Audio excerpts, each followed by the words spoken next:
Un livre, un résumé chaque jour. Et celui du jour est Le jeune entrepreneur africain de Claudel Nubici.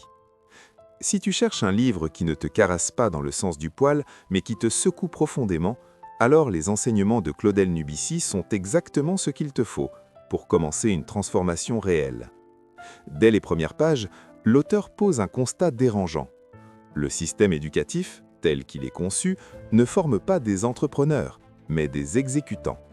On t'apprend à mémoriser, à réussir des examens, à obtenir des diplômes, dans le seul but de trouver un emploi stable. Un emploi qui, dans bien des cas, te maintient dans une dépendance économique. Et pendant ce temps, une contradiction énorme persiste. L'Afrique regorge de richesses naturelles, mais une grande partie de sa population reste dans la précarité. Pourquoi ? Parce que beaucoup attendent encore une solution extérieure. L'État, les investisseurs, l'étranger, comme si quelqu'un allait venir changer leur vie à leur place. Mais Claudel Nubici est catégorique. Personne ne viendra te sauver. Le changement commence le jour où tu décides d'agir.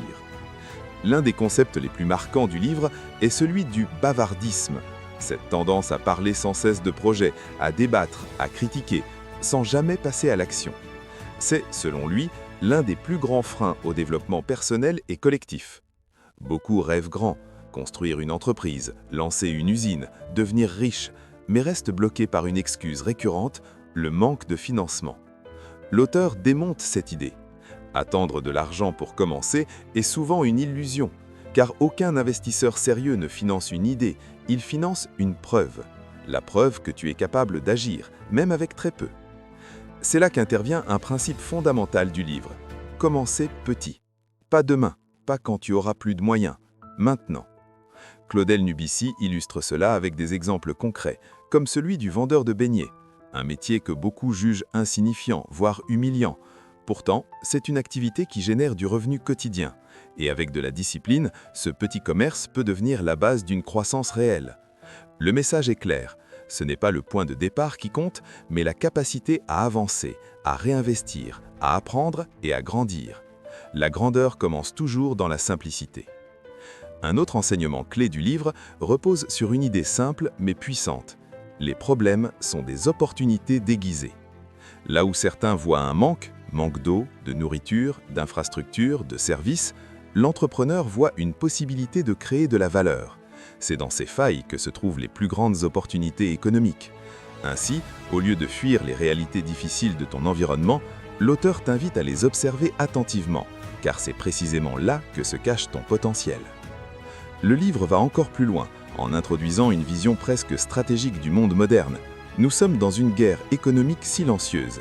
Si tu ne produis pas, tu consommes. Et en consommant, tu enrichis ceux qui produisent.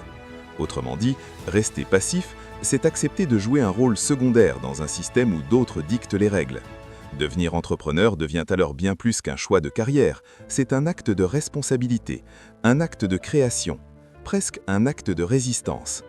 Produire localement, résoudre des problèmes concrets, créer de la richesse autour de soi, voilà le véritable levier de transformation. Mais Claudel Nubici ne vend pas de rêve, il rappelle que ce chemin est difficile.